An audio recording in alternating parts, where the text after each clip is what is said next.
আহ্বান করেছি। ব্যক্তিগত অবস্থান কেমন আছে, আপনাদের শারীরিক অবস্থা কেমন আছে? কারণ তারা এই দেশের সূর্য সন্তান, তারা যদি এই যুদ্ধ করে।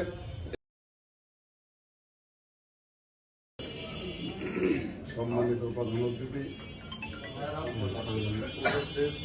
আমার দলের সহসভাপতি, ওনার নির্দেশে আপনারা এই যুদ্ধ করে এই অবদান আপনাদের মুক্তিযোদ্ধাদের, সেই পরিপ্রেক্ষিতে আজকে উনি আমি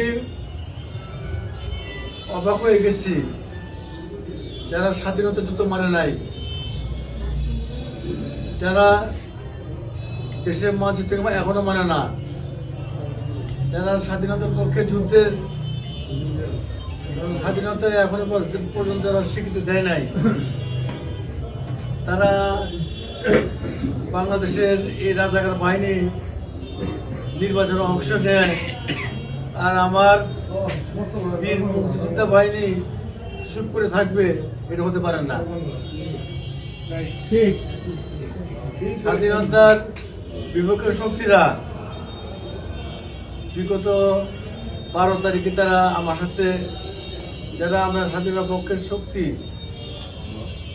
লজ্জা পেয়েছি, গণতন্ত্র রক্ষার জন্য মুখে কিছু বললে লজ্জা পেয়েছি, যারা স্বাধীনতা চায় নাই, যারা দেশের ভিতরে একটা অখণ্ডতা থাকুক চেয়েছে, যারা দেশের মানচিত্র চায় নাই, তাদের সাথে আমি নির্বাচনে, আমার দল বিএনপি নির্বাচনে অংশ নিয়েছিল, লজ্জা পেয়েছি।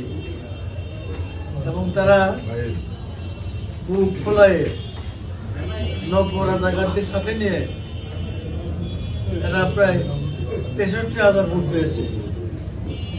আমরা দুঃখ প্রকাশ করি, আমরা ঘৃণা প্রকাশ করি। যারা দেশ চায় নাই, এসব মানচিত্র চায় নাই, এরা জবরদখল করে দেশের মসজিদে বসতে চায়।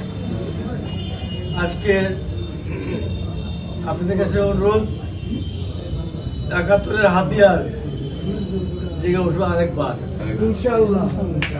কারণ দেশ এবং জাতিকে নিয়ে ইসলামকে বিলি করে এরা খেল তামাশা শুরু করেছে। কাজে আপনারা যারা বৃদ্ধ হলেও আপনাদের ত্যাগ, আবেগ দেশের পক্ষে আয়োজন করেছি, আপনাদেরকে আমরা খবর জানিয়েছি, আপনাদেরকে আমন্ত্রণ জানিয়েছি।